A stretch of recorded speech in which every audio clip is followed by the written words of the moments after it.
Hey, what's up guys, it's Bunny. I'm back again. I hope the Bunny gang is ready for this video. I'm gonna let you know before I start this video that the day that this video gets posted, I'm only gonna post one video. And the only reason why I'm only gonna post one video that day, even though I'm known for posting 2 videos twice a week, is because of the length possibly of how long this video might actually be. So it's gonna take a lot of time to record this, so I figured one video for that day would be fine. And also, before I get into this video, I'm gonna let it be known that just because I recorded a video about this does not mean that I use self-help books to solve my problems. I literally just read the book because I had the book and I went out of my way to get it a while back, and I like to read and I like to learn new things and I like to hear and listen to other people's perspective when it comes to certain things. And literally the book is The Happy Couple. Obviously the title is self-explanatory. It's pretty much explaining ways to make your relationship better, and I kind of jotted down key points in each chapter to explain why you need to do certain things in your relationship. Some things are self-explanatory. Some things are, I need to explain it a little deeper just in case for those who might not understand. But I'm going to get straight into the video.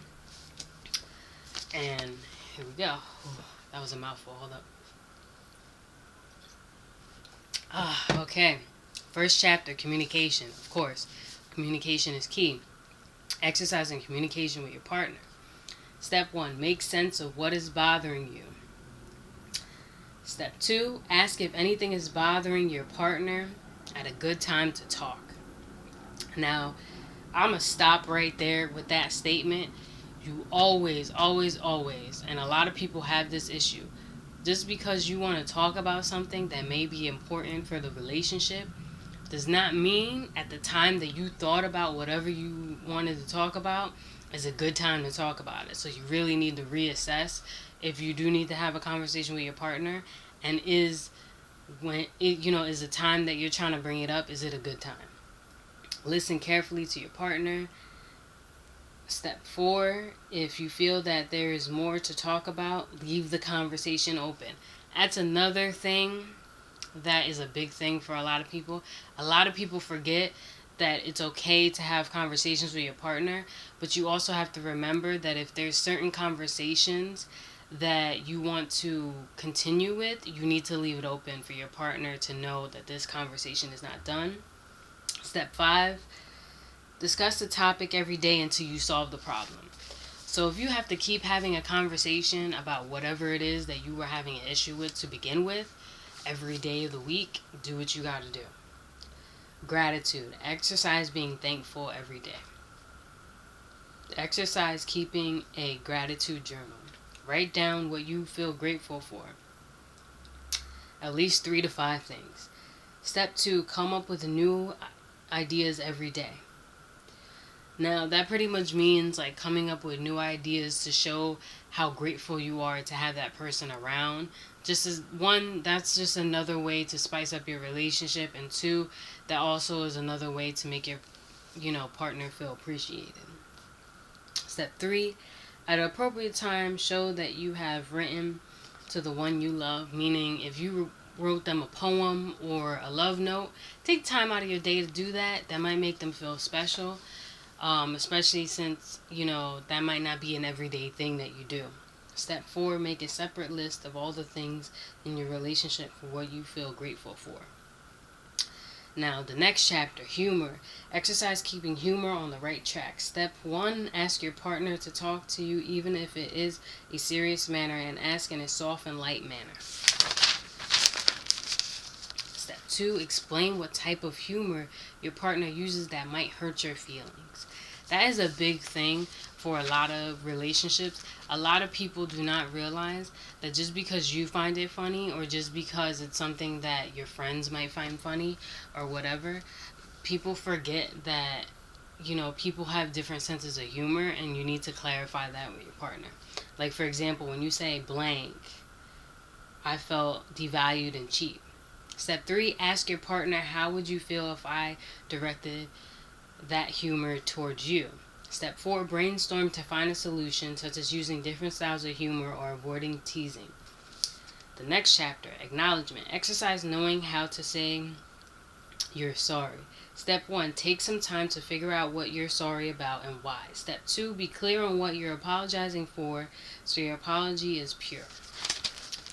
Step 3, sit down in a relaxed setting with your partner and voice your apology in a clear, simple language. Step 4, ask if there is anything else bothering your partner to see if you missed anything in your apology. Step 5, ask if there is anything you can do to make up for what happened. Step 6, promise that it won't happen again. And also, the key thing in this chapter, remember to say hello with a hug and a kiss and goodbye with a kiss. Now, you're probably wondering, why did I say that was a key thing? That's a key thing because a lot of people forget when they go to work or when they come home from work, they forget to acknowledge that their partner exists. And then they go about their day, whether, they have to go to work or whether they just came home and they're exhausted. And they don't acknowledge the fact that, their partner is there or that they're happy to have their partner in their lives. That's a big thing. Remember that kiss hello and that kiss and hug goodbye. Interdependence. Exercise creating interdependence. Now this is the next chapter. Step 1. Sit down with each other and take a good look at where you are in your relationship. Step 2. Give each other credit for positive ways in which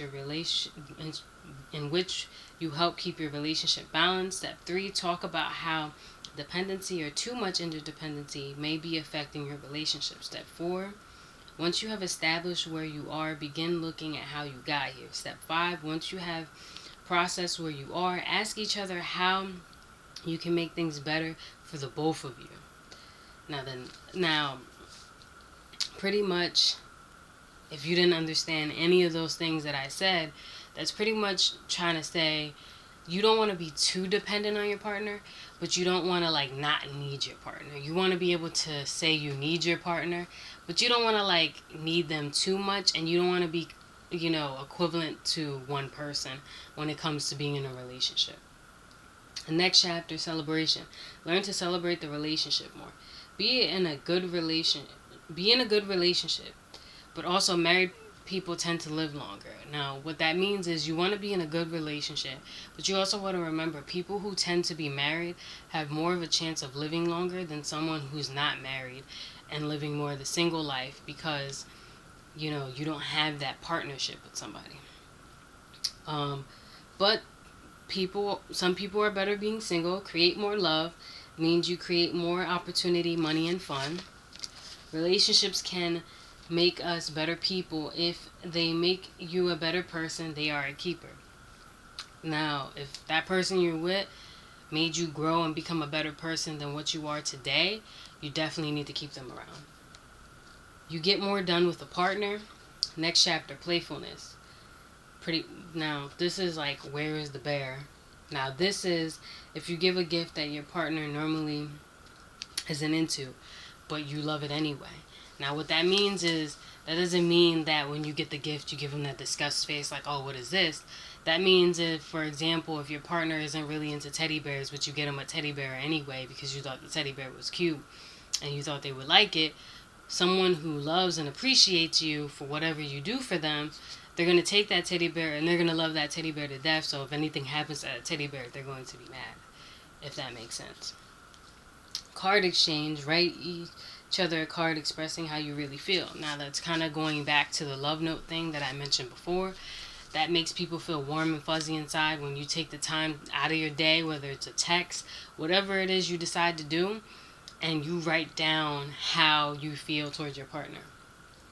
Our month anniversary. Celebrate the day you met every month to give you something to celebrate, showing love for your relationship. Now, pretty much that's not saying that, you have to be oh, we hit another month while we've been together for 6 years. That pretty much is saying the day that you met, that day, every month of the year, you celebrate it just to give you something extra to celebrate in your relationship. Savor memories, take pictures, and pick your favorite to bring you closer together. Other things you can do to put a smile on your face: watch Stand By Me, frame your favorite picture, cook together, take rides together, go to the animal shelter. You may want to adopt an animal, get dressed up to run errands, read a book from cover to cover together. Now, a lot of people with the whole read a book cover together, people think that's weird. That's really not that weird. Reading a book with your partner is not that bad if you're reading it together, especially if one of if your partner is more into reading books and the other person isn't really into reading books. It might make them more inclined to want to read a book as long as they're reading a book with you. You never know. It might give you something to do together. The next chapter is meeting needs. Express your needs nicely. You can't blame your partner for not satisfying it if they do not know what you want. Now, that makes a lot of sense, and a lot of people do not realize that. You can't get mad for your partner for pretty much not being telepathic. If you had needs that you wanted met, but you didn't say anything, and they don't do it, you can't get mad at them for not meeting those needs. That's kind of your fault at the end of the day. Now, if you say something and then your partner doesn't do it, then, that's a problem. Be proactive and direct and comfortable with stating and sharing your needs. Get comfortable with asking. Be simple and concise as you can. Be in the same room. Illustrate what you need with examples. Now, the next chapter is acceptance. Step 1, make a list of the things that you feel are working for you in your relationship. Step 2, come up with a solution or two for each of these issues. Step 3, exchange with your partner to see certain behaviors or circumstances that could be difficult for your partner. Step 4, deal with one issue at a time. Change is good. 10 ways to practice acceptance. A, allow for difference. C, compromise is key. C, controlling behavior is contagious, so avoid it. Enjoy the process. P, patience is premium. T, temper your temper. A, agree to disagree. N, negate your kindness. C, compassion is key. E, embrace the irony. And I'm going to go back to the beginning, C, in acceptance. If it sounded like I said it wrong, I meant to say compromise is key. And the last C is compassion is key. Just to let you know if anybody got confused. Alright, next chapter, positivity. Exercise. Step 1, sit down together in a comfortable place and look into each other's eyes. Step 2, tell your partner that you want to make things more positive in both your lives. Step 3, allow your partner to state what they want in the relationship to make it more positive. Step 4, take turns gently state one action that could do to make your lives more positive. Step 5, write down your positive steps and post them on the bathroom mirror so that you can see them every day. Now, here's some things you could do. Take a walk, read a light book, watch something fun on YouTube, go online, write down your feelings, play with the dog or cat, make a meal together, take a class together, volunteer as a couple, visualize yourself as a happy and successful couple.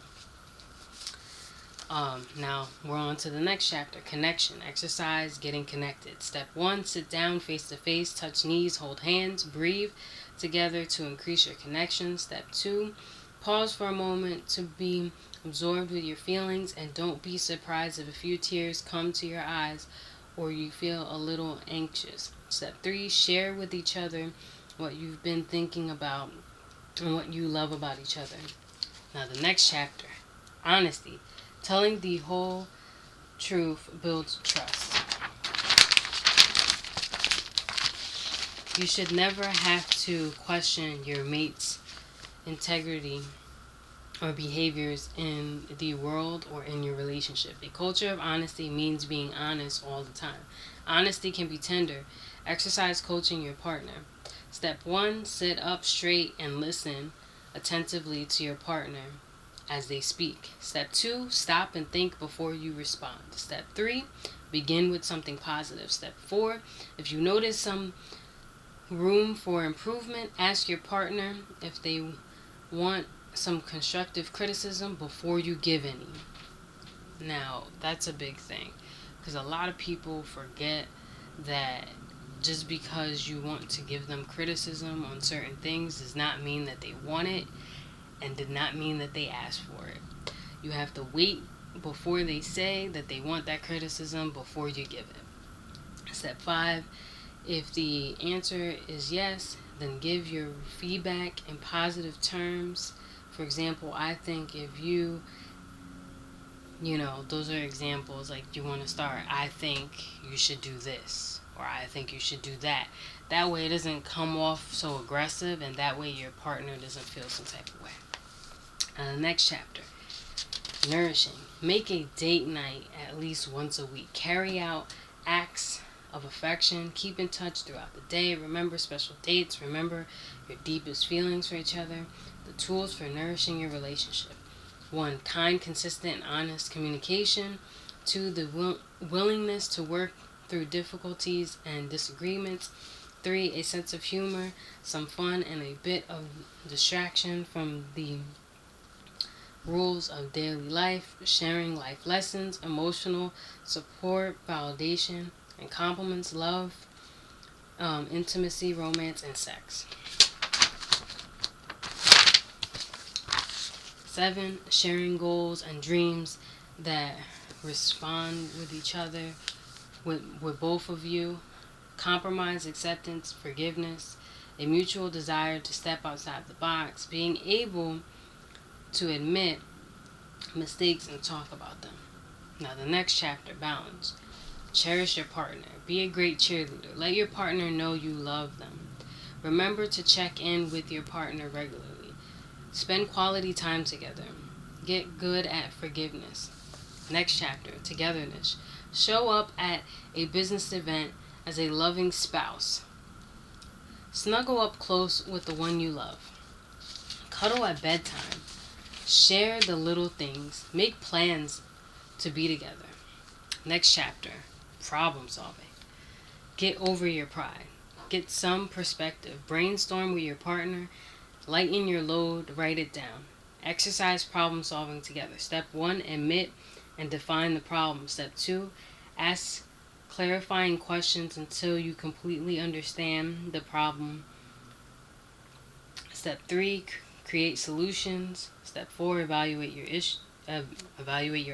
ideas. Step 5, create an action plan.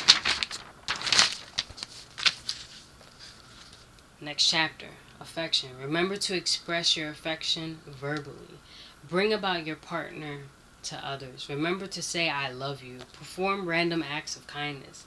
10 tips for keeping the romance alive. 1, be aware of your partner's needs.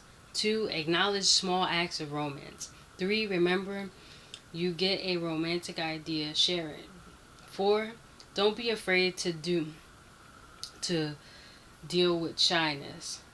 5, think of one thing that would make your romance better. Be demonstrative and show that you care. 7, appreciate the gestures even if the timing is a little off. Be sure to talk about what's comfortable. Give it time. Feel the bond with the one you love. Next chapter, compassion. Look into each other's eyes. Be a good listener. Be nice to each other. Be there for your partner. 10 characteristics of compassion. Caring, being there for your mate. Oneness. Miracles. Patience. Acceptance. Strength. Giving and receiving compassion makes us stronger. The next chapter, support. Imagination and knowing exactly how to be compassionate can be a challenge. Openness. Being open to emotions allows us to feel the things we might ordinarily block out. Next chapter, nourishing. Thoughtfulness. conversations about thoughtfulness. Step 1, stating the conversation about making thoughtfulness a habit. Step 2, share with your partner the things that has been done in the past that made you feel they were thinking of you. Step 3, gently suggest any new ideas where you're wanting some extra effort. Step 4, ask your partner to give some examples of what they've done. Step 5, allow each other to take in what's been said. Make the first move. Make life easier for your partner.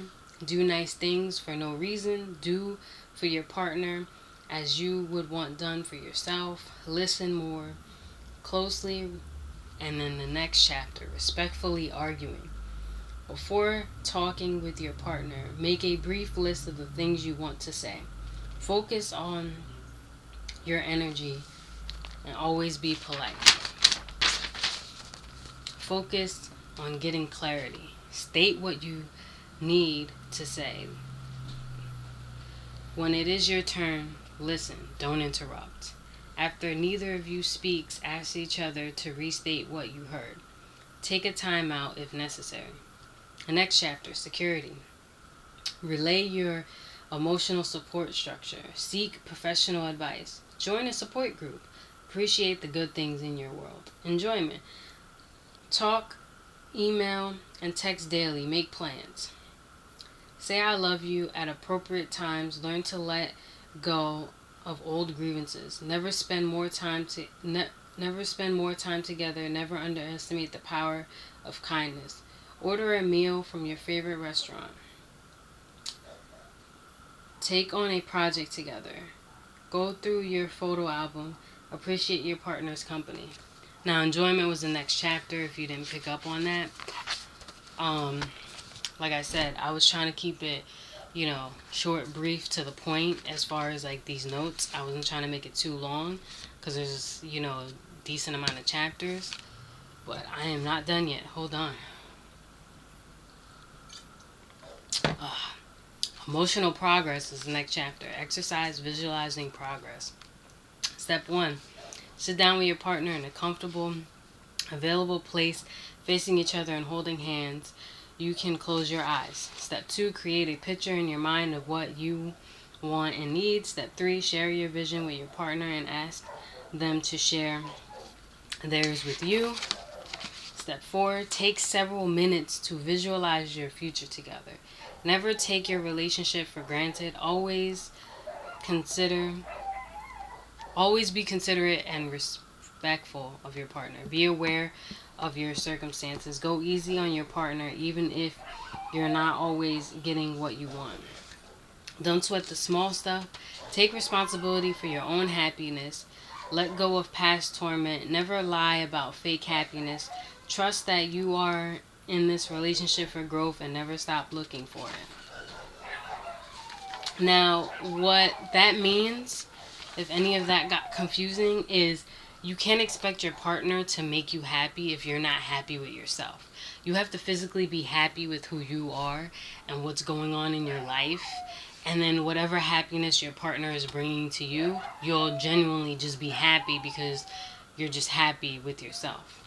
Working on your relationship, next chapter. Exercise conducting a weekly relationship meeting.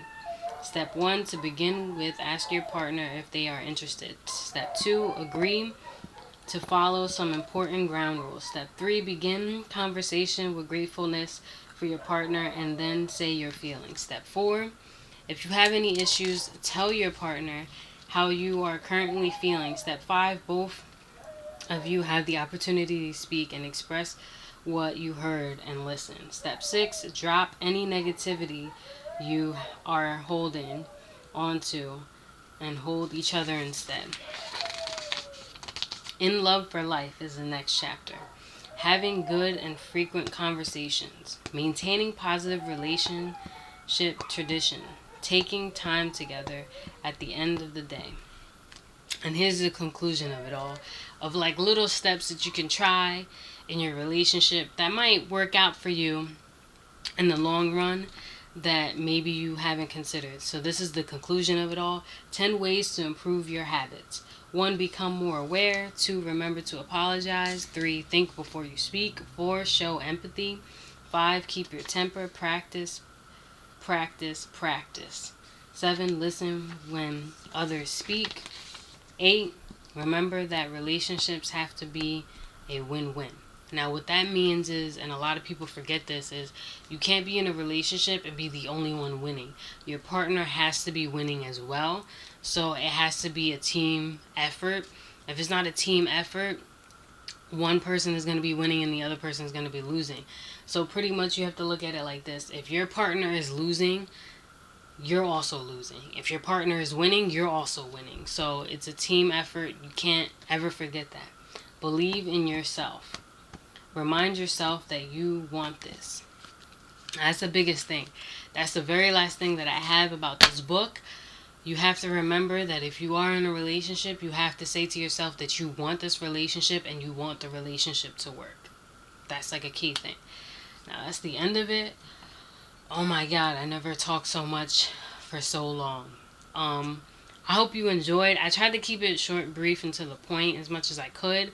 I was trying to get as many key notes in there to make it more understandable as far as to someone who didn't read the book, so they could kind of get a gist of what the book is about, so they can decide if they want to go out of their way to purchase the book, whether through Audible or actually get a hard copy like I have. Let me know what you think. Let me know if this helped you out, if you're having issues in your relationship and you were too afraid to get a self-help book, or you're too afraid to go to couples therapy, or whatever it is that you didn't want to do with your partner. Comment down below. Reach out to me on my social media. Let me know. And this is Bunny. I hope you want to join the Bunny gang. Like I've always said, don't forget to comment, like, share, and subscribe. And I hope to see you in the next video. Bye.